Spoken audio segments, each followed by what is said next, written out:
Today, we're going to talk about a single number, the $20,000 threshold. And it's a number that I think might just change the way you think about money forever.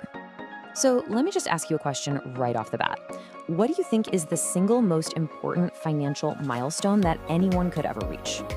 If you're like most people, your mind probably jumped to a big, round number, right? $1 million, maybe 10 million. It's kind of the classic dream. But what if I told you the most critical number, the one that truly changes the whole game, is actually this one? $20,000. Not a million, 20,000.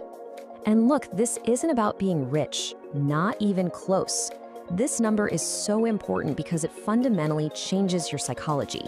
It actually alters how you think, how you make decisions, and ultimately how you live your life.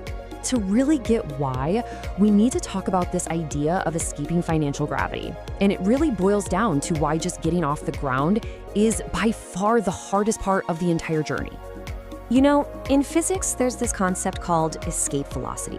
It's the minimum speed a rocket needs to completely break free from a planet's gravitational pull and just head out into space. Now, here's where it gets interesting. The parallel to our own savings journey is just uncanny. Think about it. A rocket burns the vast majority of its fuel in the first few minutes, just fighting like crazy against gravity. For us, the hardest part is getting from zero savings to, well, something. When you're near zero, every tiny unexpected expense feels like a massive crisis, just like that rocket needing all that power for liftoff. It's only once you're in orbit, or once you have that savings buffer, that the journey gets smoother.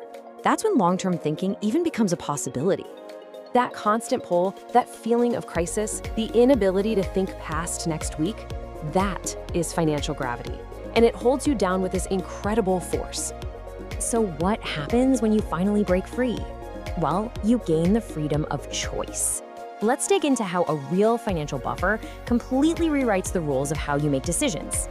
This illustrates the difference perfectly. Just imagine two people, exact same job.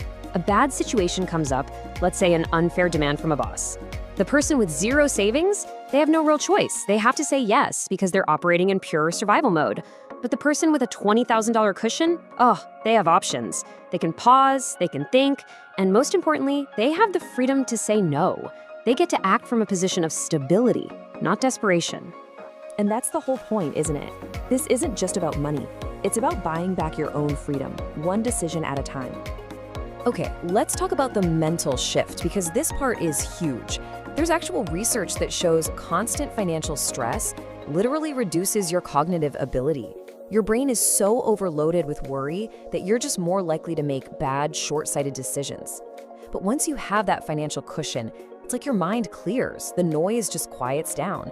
You finally stop just trying to survive day to day, and you can start thinking like someone who is trying to build something.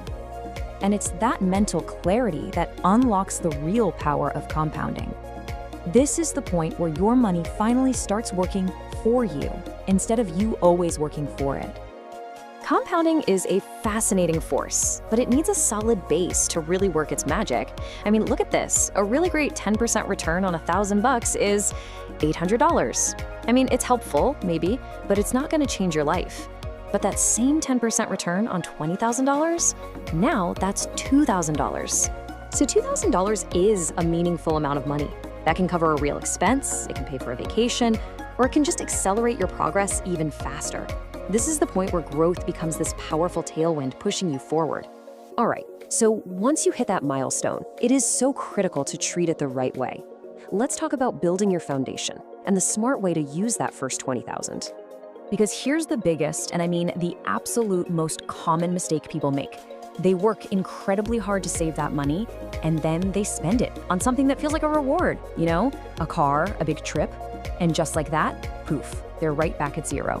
That 20 grand isn't a reward, it's a foundation. So the strategy is pretty simple. A part of it becomes an untouchable safety layer for real emergencies. Another part becomes a growth layer, invested for the long term. And crucially, you use the stability it gives you to invest in yourself, new skills, better opportunities, because that is where the highest returns will always, always be. All of this leads to a totally different way of looking at money. It helps us find the real definition of wealth, and it has very little to do with what you can buy. You see, real wealth is that moment when survival finally turns into strategy. You're no longer just reacting, you're planning. It's when that constant feeling of pressure just dissolves and turns into a sense of possibility. You start seeing opportunities everywhere instead of just seeing threats. And it's the point where all of your hard work, all of that effort, finally starts to compound, building on itself and creating real unstoppable momentum. So forget about the millions, at least for now. Focus on that first foundation. Because the ultimate goal isn't to buy a bunch of things to impress other people. The real goal is to build a life of stability and freedom, where you don't even have to think about it. And that is where the real game begins.